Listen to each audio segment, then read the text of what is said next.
Hi, so in this part 2, we are going to see how to assign R and S configuration when the structure is given in flying wedge projection. So we have two options. Either we can assign it directly in the flying wedge projection, or we can simply convert it to Fisher projection, and that method we have already seen in part 1, how to assign R and S configuration to any structure given in the Fisher projection. So assigning configuration to the flying wedge, easiest method is to convert it into a Fisher projection. We know Fisher projection is a two-dimensional way to represent the molecules, and flying wedge is a three-dimensional way. So in flying wedge formulae, we have a central carbon, which is a chiral carbon atom attached to four different groups in this case, out of which two groups are shown by solid bonds which are in the plane.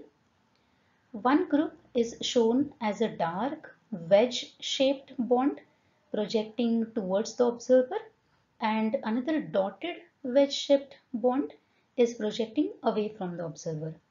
When you want to convert it into a Fisher projection, you need to orient yourself and try to view the molecule exactly through the center or in between group, which are shown by a dark bond and dotted bond.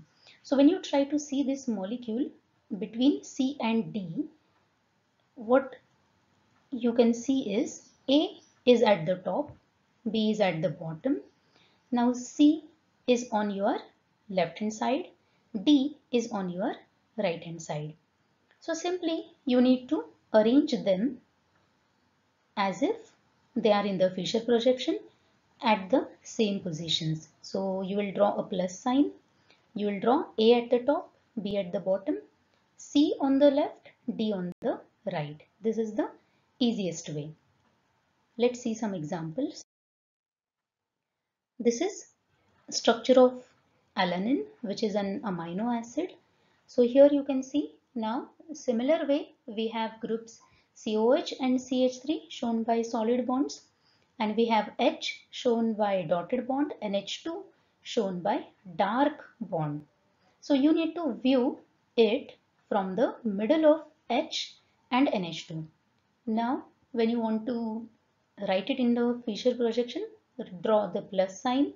COH, which is at the top, will remain at the top. CH3 will remain at the bottom because you are viewing it from this side. Now H is on your left, so you will draw it on left. Now NH2 is on your right. Is it? It is like you are opening this. Suppose these bonds are folded on one side, you are opening it. So H will go on the left hand side, NH2 will open on the right hand side. So simply you will draw the molecule having H on the left and H2 on the right. This is another isomer of alanine. Now you can see these folded hands, they are on the right hand side. So when you try to view it from the center, you know NH2 is on your left, so you will draw it on left. Hydrogen is on your right, so you will draw it on the right. COH will remain at the top and you are seeing it from this side, so CH3 you need to draw at the bottom. Now we have already seen D and L nomenclature. So as amino group is on the right hand side, it is a D-alanine. Here amino group is on the left hand side, so it is L-alanine. Now see RNS configuration, we have seen already priority rules. Once you get the Fisher projection, you need to apply the same rules which we have seen in part 1.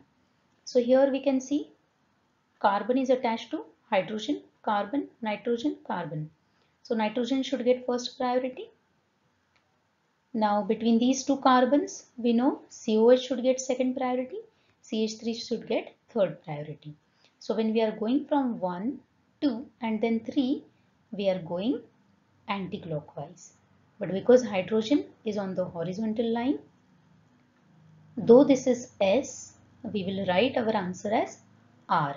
So D-alanine is actually R alanine. Similarly, in case of this L-alanine, nitrogen first, COH second, this is third, so we are going clockwise. So it is R configuration, but because hydrogen is on the horizontal line, answer is S configuration. So L-alanine is actually a S-alanine. Some more examples you can see over here. So you will observe this dark and dotted bond. Either they are on your right hand side or on your left hand side. Here again they are on right hand side. So this is equivalent to OH at the top, another solid bond, CH3 at the bottom. Now ET, that is ethyl group, on your left, hydrogen on your right. So we are going from oxygen, that is first priority, then ethyl, then methyl. So we are going here anti-clockwise, that is S, but answer is R because hydrogen is on the horizontal line. Similarly, in this case, COH and CH3 at the top and bottom, hydrogen on the left, Br on the right. And you know we are going from Br, COH and then CH3, we are going anti-clockwise, answer is S, but because of hydrogen, last priority group on the horizontal line, we are making it R. In this case, CH3 at the top, COH at the bottom. Remember, bonds on the solid line, they will be shown on the vertical line. The group which is at the top, it will remain at the top. Another solid line group will be there at the bottom. Now we have OH on the left, hydrogen on the right, and priorities we have already seen. We are going from OH through COH up to CH3. So again it is S anticlockwise because of hydrogen. Correct configuration is R. These are a few more examples which I want you to try on your own. I'm also giving you answers. So after solving it, please tally if you are getting correct answer. If there are any problems, you can write it in the comment section.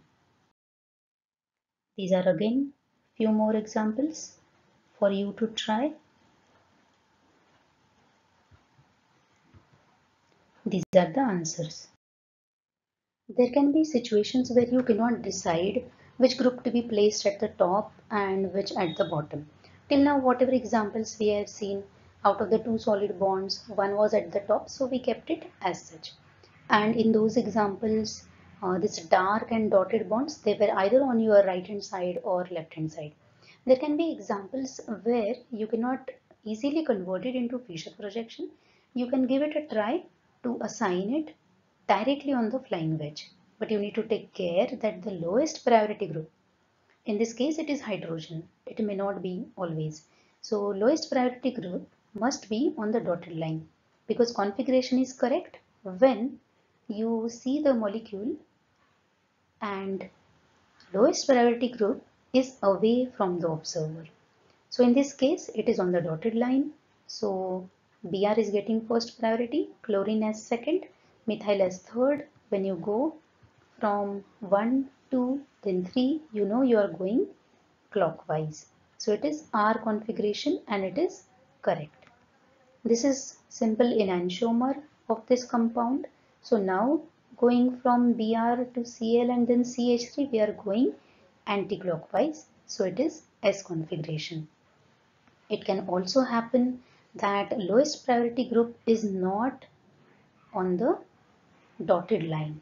It is coming towards the observer.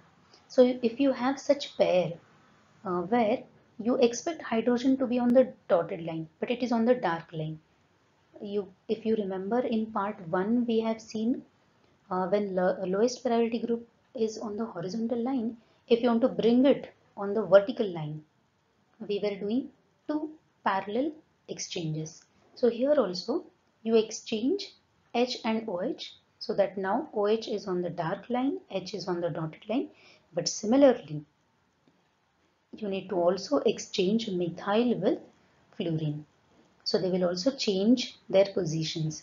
And now when you are going from first to second to third, you know you are going clockwise and configuration is correct.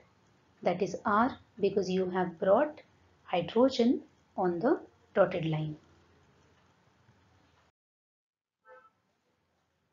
These are some sources for the images used. You can go through IUPAC recommendations. This part E talks about priority rules and stereochemistry.